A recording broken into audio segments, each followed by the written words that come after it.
Hello everyone, welcome back to the new sessions of image processing. So in the last class we have seen how we can do some things like how we can draw some symmetrical shapes on the images, right?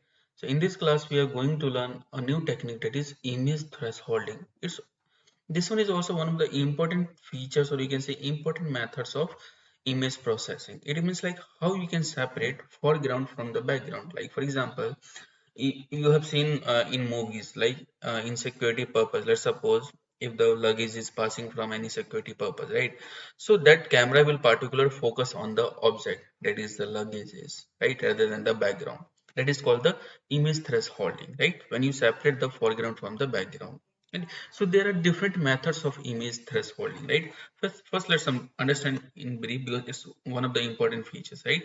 So basically it's a technique of OpenCV, which is the assignment of pixel values in relation to the threshold value provided, right? So basically what it will do in a what these operations perform, basically each pixel's value will compared with the threshold value. Let's suppose the threshold value is, we have passed 155, right? Because you know the value of each color is you can vary from 0 to 255, right? Let's suppose we have set the threshold for 155, right? So we need to, in this, when we apply this thresholding method, this method will compare each pixels with 155, right? And accordingly they will do the operations, right? Let's suppose if the pixel value is smaller than the threshold, it is set to 0, otherwise it is set to maximum, right? So I hope all of you understand what is thresholding, right? So basically there are different thresholding techniques, right? Let's understand in brief about this thresholding techniques. So as you know already, thresholding technique means like let's suppose sometimes we need to compare different values, right? So there are 5 types of thresholding techniques, right? Thresh binary inverse, right? Thresh to zero. Okay, these are some of the popular like types of these thresholding methods, right? I'll explain you later, right? So like there are different kind of thresholding, right? So basically thresh binary inverse, thresh frank, thresh to zero inverse, right? We'll discuss in the later sessions, right? So these are the types of thresholding methods, right? So basically to apply thresholding in OpenCV, we need to use this method threshold, right? So this method take further arguments, right? So first argument will be on which images you want to apply this thresholding methods, right? That is source of the images, right? Second argument will be the threshold value, whatever value you want to separate, right? So you have to pass the value over here. Third argument will be the maximum value. As we know, for each and every color there will be some maximum value, so you need to pass that value over here.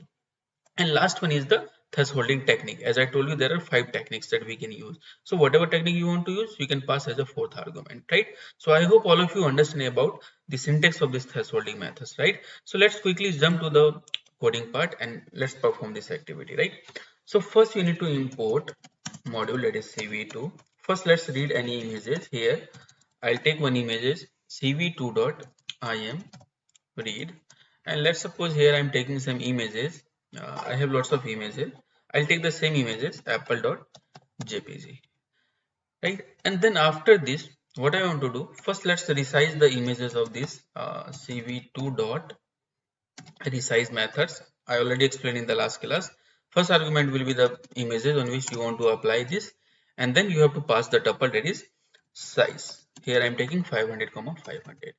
And after this, first let's display these images so that we can check either it's working or not, right? So first argument will be the name of the window, and second will be the images. And then here I'll take cv2 dot weight key 0, and then here I'll write cv2 dot destroy all windows, right? So first let's check this one, either it's working or not. Yeah, everything is working fine. Now let's use the thresholding. So see, this thresholding will return 2 things. One is the success and second one is the value. So for success, it means either it is true or false. Let's suppose it will return some value, it is true, else it is false. So no need to read the value true and false. So I'll pass it's a blank, empty. For empty, you can pass this underscore. Now second, let's suppose th, here I'm taking th1, thresholding 1. This is the user defined variable, you can give any name, right? So first I'll take cv2 dot threshold method. As I told you, this is the method you need to use whenever you want to apply thresholding. First argument will be the image, on which image you want to apply this image. Second argument will be the value. Let's suppose here I am taking the threshold value is 155, right? And third argument will be the maximum value for threshold, right? This will be 255. For maximum value of any color is 255. Next argument will be the methods which you want to apply. So let's suppose here I want to apply thresh binary, right? Okay, and now I'll just display these images. So cv2 dot I'll use one more I'm show method, and here I'm giving the name thresh1 comma, and I want to use this th1 because here I have stored the output of this method in this th1 variable. So I'm using here, right? So let's run this one, and now you can compare value here. Let's see, this is your input images and this is your output images. You can see here what is the threshold value 155. It means you can see 150 minus the value which is lesser than 155, it will turn to black, that is 0.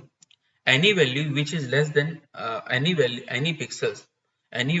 whose pixel is less than 155, it will set to 0. You can see here 0 means black, and 255 means white. So you can see wherever the value is less than 155, the pixels value is 155, it will turn to black. You can see over here, here, right?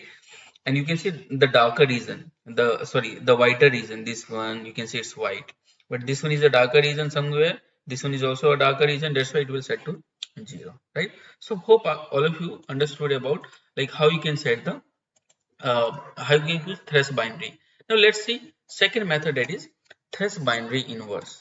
This one is just reverse to this one, right? So first let me use this one, then I'll explain you. Again, you need to pass down the first argument, the image on which you want to perform.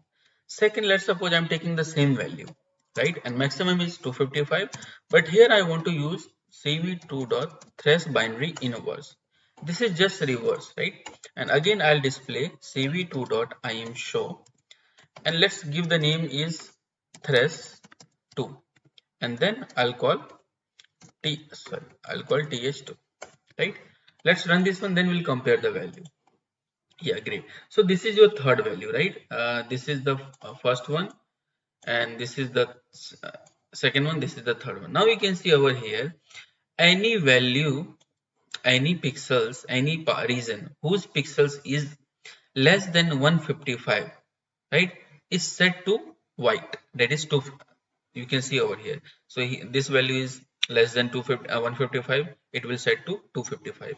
This one is also. So this will be the reverse of first one, right? I hope all of you understood about this binary thresh binary inverse, right? These two are the very popular method, that's why I'm discussing over here, right? Next, when we require, we'll discuss in the later sessions, right? So all of you understood about this threshold. See, thresholding is one of the most important features I already explained you. So I suggest you like practice more and more, take different kind of images, apply both method, thresh binary and thresh binary inverse, and let's see the output, and you can compare the output, how these methods work, right? Okay, so that's all from this class. I'll see you in the next class. Bye everyone, thank you.